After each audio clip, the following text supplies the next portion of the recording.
আপুনি এনে কোননো? এগৰাকী স্বাধীনতা সেনানীৰ পুত্ৰ। হয়। দেউতা স্বাধীনতা সংগ্ৰামখনৰ এজন সেনানী আছিল। ওচৰৰ পৰা দেখিছিলোঁ দেউতাই কৰা সংগ্ৰামবোৰ। আপোনাৰ দেউতাকলৈ প্ৰণাম জনাইছোঁ। এনেকুৱা লাগিছে আপুনি যেন গান্ধীজীৰ আদৰ্শত চলা মানুহ। হয়, কিন্তু কেতিয়াবা অনুভৱ হয় গান্ধীজীৰ সপোনবোৰ যেন ক'ৰবাত ভাগি গৈছে। কিয় তেনেকৈ কৈছে আপুনি? কৈছোঁ দেখোন, গণতন্ত্ৰত কিছুমান সৰু সৰু ঘাঁহ হৈছে। আপোনাৰ মনৰ ভিতৰত কিছুমান কথা লুকাই আছে যেন পাইছোঁ। কোনোবাখিনিত কিবা কথা ফিল কৰি আপুনি হাৰ্ট হোৱা যেন লাগিছে।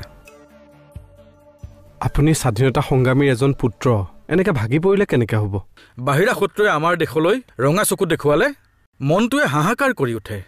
বাহিৰা শত্ৰুক কঠোৰভাৱে দমন কৰাৰ কাৰণে দিনে নিশাই কষ্ট কৰা হৈছে। কিন্তু ছাৰ, বাহিৰা শত্ৰুৰ লগত নিজৰেই কিছুমান মানুহ জড়িত হৈ থকা দেখিলে গাটো জিকাৰ খাই যায়। ঘৰ বিভীষণবোৰক দমন কৰা হৈছে। প্ৰতিটো ৰক্তবীজক উচিত শাস্তি দিয়া হৈছে।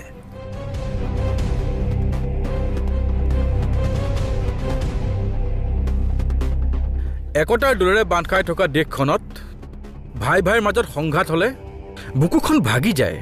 একতাৰ দোলডাল শক্তিশালী কৰিবলৈ অহৰ্নিশে কষ্ট কৰি থকা হৈছে।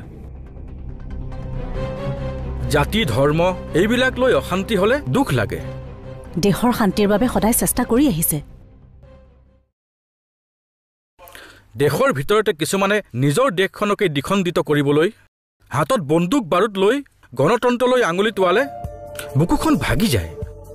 সেইবোৰক কঠোৰভাৱে দমন কৰা হৈছে আৰু শান্তিপূৰ্ণভাৱেও সমাধান কৰা হৈছে। বিচলিত হোৱা মনবোৰক সঠিক পথৰ সন্ধান দিয়া হৈছে। জানো কৰা হৈছে, কিন্তু এইবোৰ হ'বলৈ সুবিধা পাইছে কেনেকে?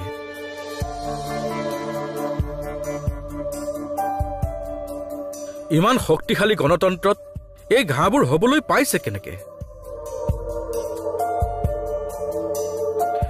এই ঘাঁৰ বিষবিলাকে মোৰ ভাৰত মাতাক বিশালী কৰি তুলিছে। মায়ে কষ্ট পাইছে। মাৰ চিৎকাৰবোৰ মই শুনিব নোৱাৰো। আপুনিয়ে নহয়, কোনেও নুশুনে। আমাৰ ভাৰত মাতা সদায় সুস্থ সবল আৰু শক্তিশালী হৈ থাকিবই। মলম আমিয়ে সানিব লাগিব। আমাৰ আইক আমিয়ে সুৰক্ষা দিব লাগিব। ভাৰত মাতাৰ সন্তান হয় আমি। মালৈ কোনোবা বেয়া দৃষ্টি দিলে চকু কাঢ়ি আমিয়ে আনিব লাগিব।